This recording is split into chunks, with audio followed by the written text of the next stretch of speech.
क्या आपने कभी मिरर में देखकर खुद से ये सवाल पूछा है कि मुझ में क्या कमी है?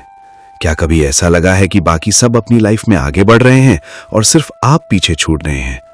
एक अजीब सा डर, एक डीप इनसिक्योरिटी कि क्या मैं सच में इनफ हूं? हमारी सोसाइटी ने हमें सिखाया है कि कॉन्फिडेंस का मतलब है हमेशा लाउड होना, जीतना और परफेक्शन अचीव करना।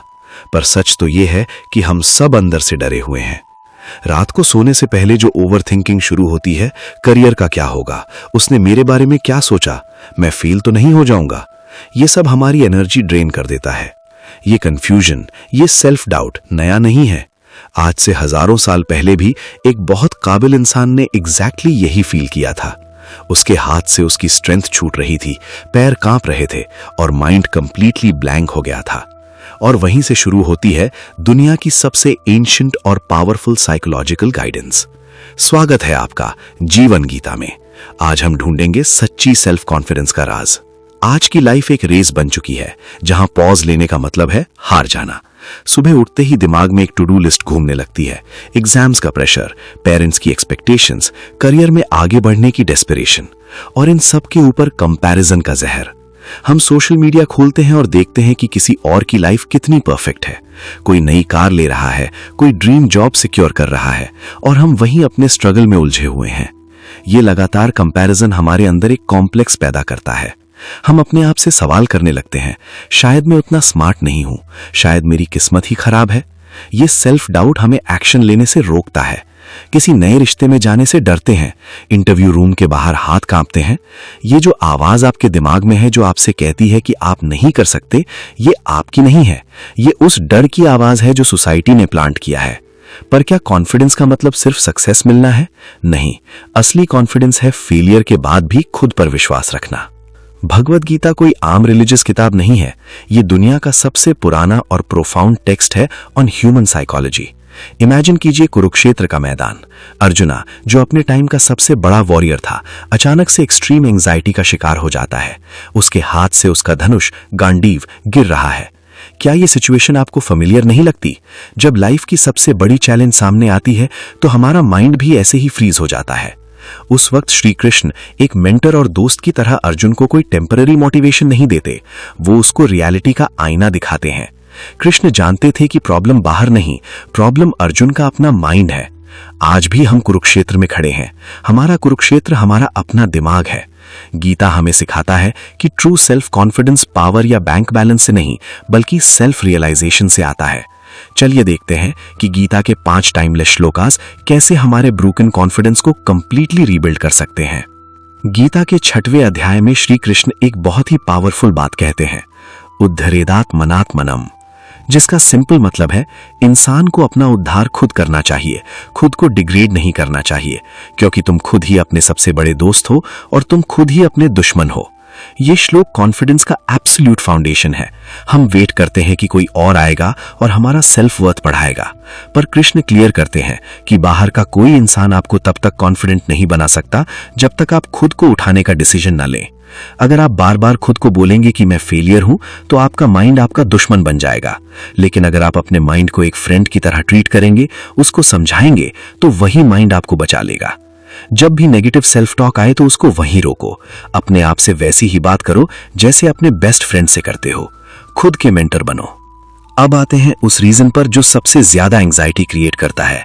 क्या मुझसे ये होगा? रिजल्ट क्या आएगा?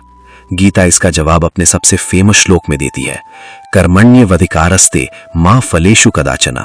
मतलब तुम्हारा अधिकार सिर्फ तुम्हारे कर्म पर है, उसके रिजल्ट पर नहीं। हमारा कॉन्फिडेंस इसलिए वीक होता है क्योंकि हमारा फोकस रिजल्ट पर होता है। अगर मैं फेल हो गया तो? जब आपका माइंड फ्यूचर के आउटकम्स में अटका होता है तो प्रेजेंट मोमेंट की एनर्जी खत्म हो जाती है। ये ओवरथिंकिंग हमें पैरालाइज कर देती है। कृष्ण कहते हैं कि रिजल्ट्स आपके कंट्रोल में हैं ही नहीं। रिजल्ट्स हजारों फैक्टर्स पर डिपेंड करते हैं। आपके कंट्रोल में सिर्फ आपका एफर्ट है।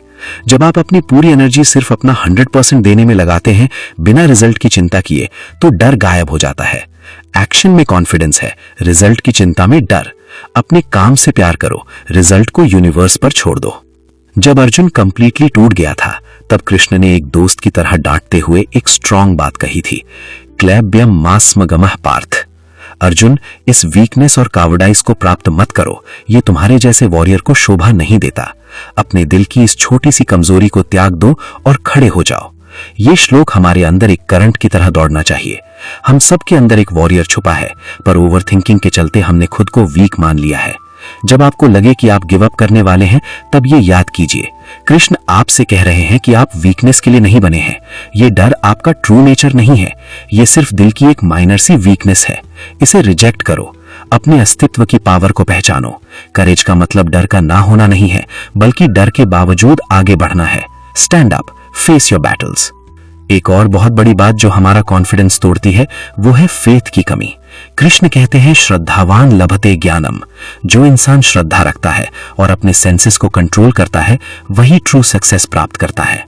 यहां श्रद्धा का मतलब सिर्फ पूजा करना नहीं है। यहां श्रद्धा का मतलब है अपने आप में विश्वास, अपने गोल में विश्वास। अगर आप काम शुरू करते ही सोचते हैं कि मुझसे नहीं होगा, तो आप कभी सक्सेसफुल नहीं हो सकते। सेल्फ डाउट एक दीमक की तरह है। आपको अपने विजन पर श्रद्धा होनी चाहिए, एक अनवेवरिंग फेथ की मैं आस्था निकाल लूंगा। जब लोग आप पर डाउट करें, तब भी आपकी श्रद्धा आपको टिकाए रखती है। और ये फेथ तभी आता है जब आप कंसिस्टेंटली मेहनत करते हैं। Consistency breeds confidence. अपने प्रोसेस पर श्रद्धा रखिए, आपका आत्मविश्वास कभी नहीं गिरेगा। हमारा कॉन्फिडेंस एक पेंडुलम की तरह होता है। एक छोटी सक्सेस मिलती है, हम ओवर कॉन्फिडेंट हो जाते हैं। एक फेलियर मिलती है, कॉन्फिडेंस जीरो हो जाता है। ये इंस्टेबिलिटी क्यों है? कृष्ण समझाते हैं, समत्वम योग उच्यते। सक्सेस और फेलियर दोनों में समान रहना, इस बैलेंस को ही योग कहते हैं।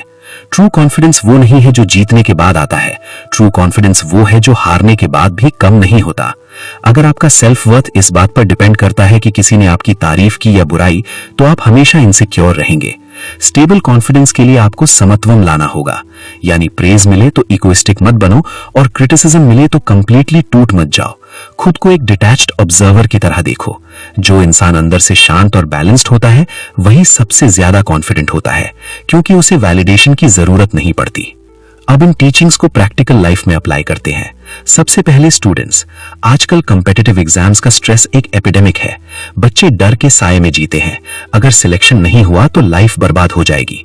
ये वही आउटकम अटैचमेंट है जिसके बारे में कृष्ण ने वार्न किया था। एक स्टूडेंट को अपने माइंड को इस फियर से डिस्कनेक्ट करना होगा। आपका गोल सिर्फ एक बुक उठाना और चैप्टर समझना है।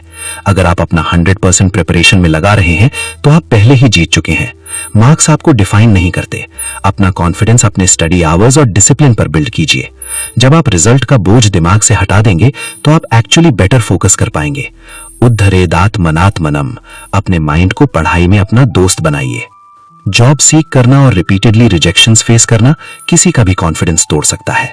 We regret to inform you emails देखकर लगता है कि मुझ में टैलेंट ही नहीं है, पर यही गीता की टेस्टिंग होती है। रिजेक्शन आपकी फेलियर नहीं है, वो सिर्फ एक डेटा पॉइंट है कि ये रोल आपके मैच का नहीं था। क्लेब्यम मास्म गमः। इस वीकनेस को हावी मत होने दो। एक इंटरव्यू रिजेक्शन आपकी लाइफ की वैल्यू डिसाइड नहीं कर सकता। अपने कर्म यानी नए स्किल्स सीखने पर फोकस कीजिए। इंटरव्यू रूम में इस माइंडसेट के साथ जाइए कि मैं अपना बेस्ट वर्जन प्रेजेंट करूंगा। सिलेक्ट करना उनका काम है। ये डिटैचमेंट आपको एक ऐसी काम एनर्जी देगा जो इंटरव्यू पैनल को भी इंप्रेस कर देगी।